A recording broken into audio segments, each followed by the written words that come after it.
Hai, perkenalkan, nama saya Muhammad Nurubowo. Di sebelah kiri saya ada Muhammad Arif Hidayat, dan di sebelah kanan saya ada Ahmad Budiarto. Oh iya, ada satu anggota teman lagi nih, tapi kerjanya di balik layar, namanya Nana Estina. Oke, di sini kami akan menjelaskan bagaimana penggunaan graf dalam bentuk bahasa pemrograman C++. Untuk selanjutnya akan dijelaskan oleh teman saya Ahmad Budiarto.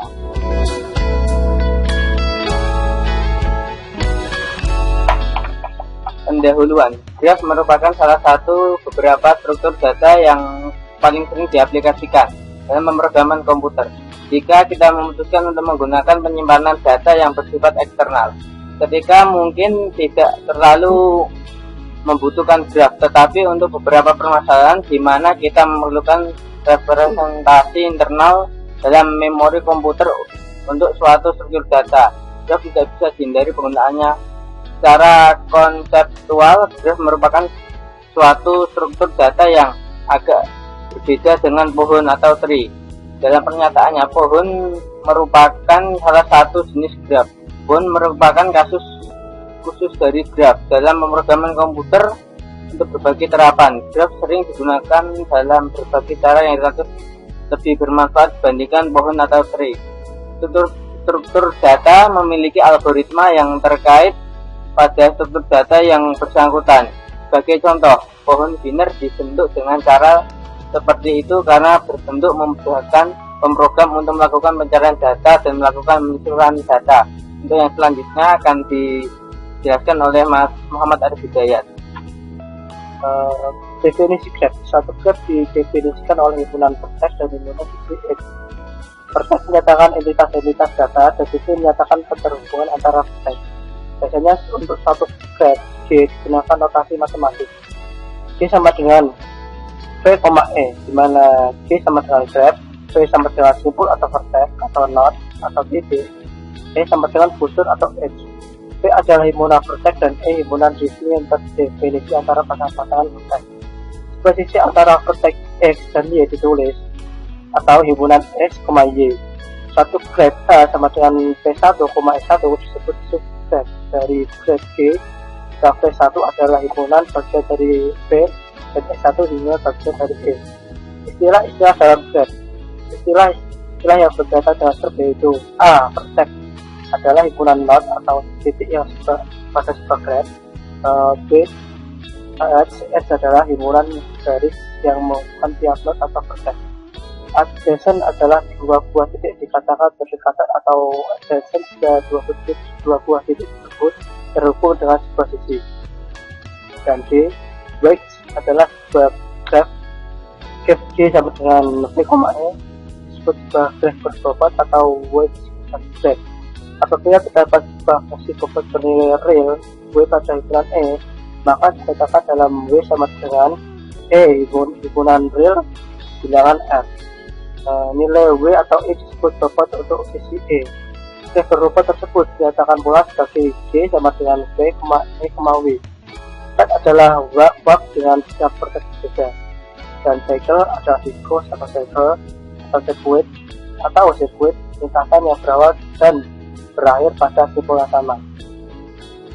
Nah, untuk selanjutnya akan dilanjutkan oleh teman saya Muhammad Nurubowo.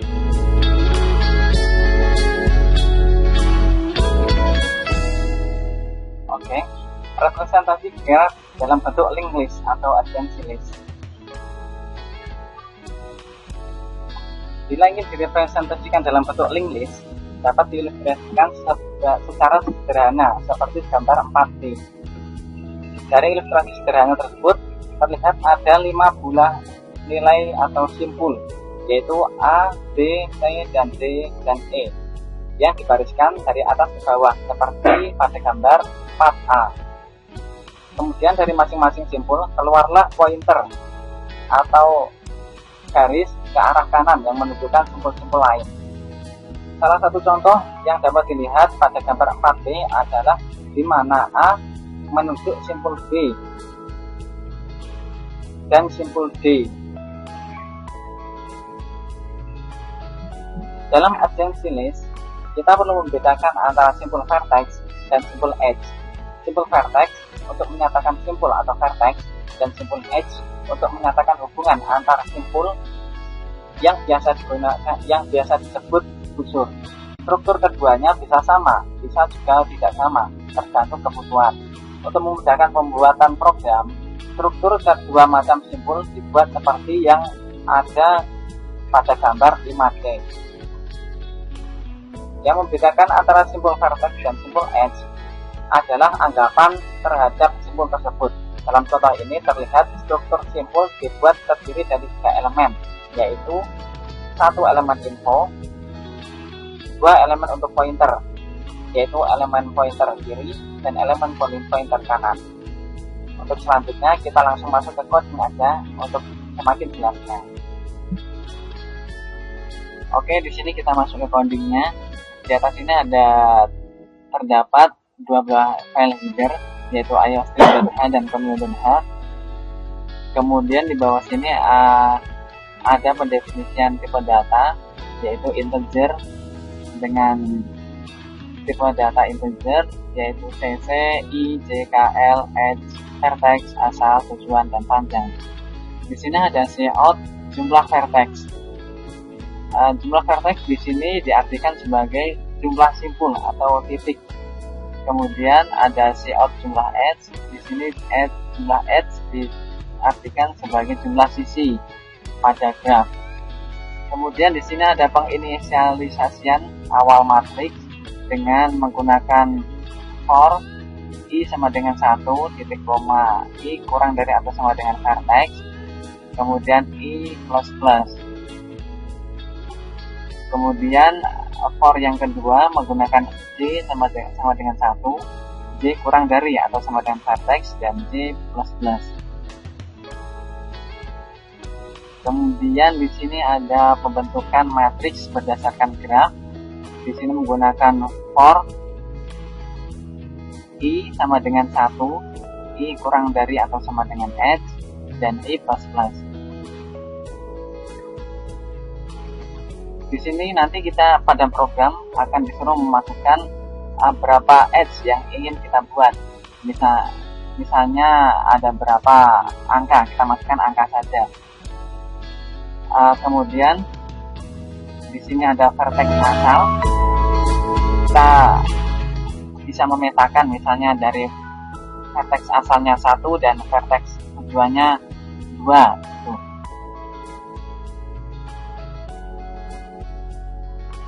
Matriks asal tujuan plus sama dengan 1, kemudian matriks tujuan asal plus sama dengan 1. Oke, di sini for i sama dengan 1, i kurang dari atau sama dengan vertex, dan i sama dengan i plus plus maksud saya. For j sama dengan 1, j kurang dari sama dengan vertex, dan j plus plus.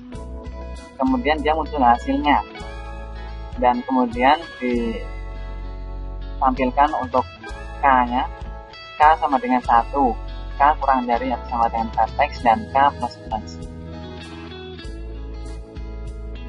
Di sini akan kita tampilkan yaitu cout elemen matriks T atau hasil.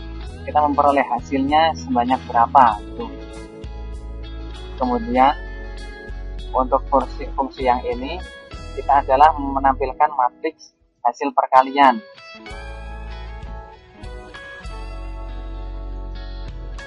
Untuk selanjutnya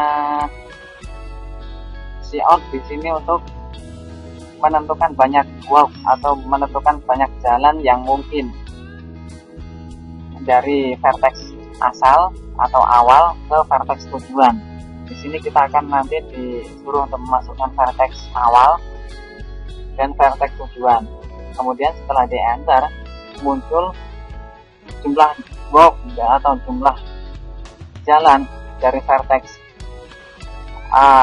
awal atau asal ke vertex tujuan dengan panjang. Di sini akan dimasukkan panjang tadi sebanyak hasilnya. Di sini nanti kita akan tampilkan banyak jalan yang bisa digunakan untuk berjalan dari vertex asal ke vertex tujuan.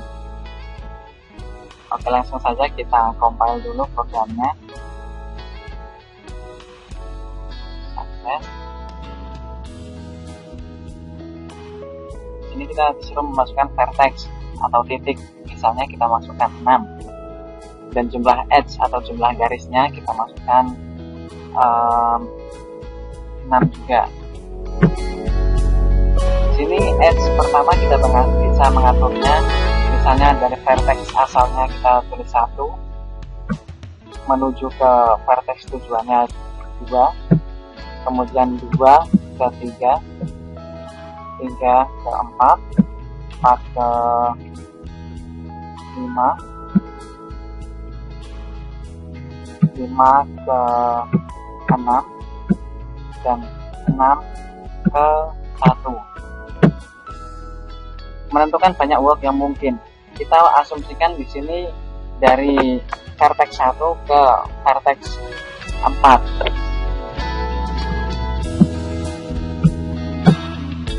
Di sini nanti kita akan muncul sebuah work dari vertex 1 ke vertex 4 dengan panjang 16,38,265 sebanyak 0 works.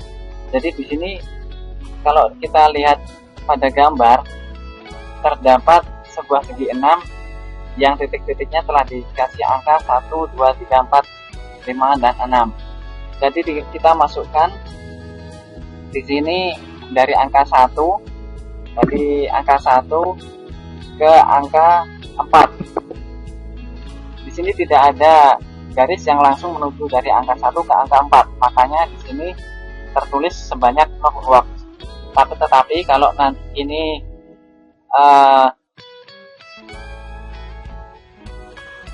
kita isikan, masukkan vertex awal pada menu menentukan banyak works yang mungkin, kita masukkan vertex awalnya 1 dan vertex tujuannya 2, pasti di sini akan muncul works sebanyak 1 works. Kita coba untuk mempraktekannya. Di sini kita masukkan vertexnya 3 dan jumlah edge-nya ada 3. Vertex asalnya 1 ke 2, 2 ke 3, dan 3 ke 1. Kita masukkan vertex awalnya 1 dan vertex tujuannya 2. Di sini akan muncul sebanyak 1 work karena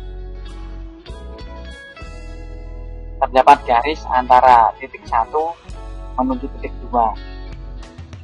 Oke, mudah kan teman-teman? Ini adalah contoh dari program Graph yang kita buat dari Borland C++. Sekian tutorial dari kami dari Fakultas Teknik Coding Sistem Informasi Universitas Mulia Kudus.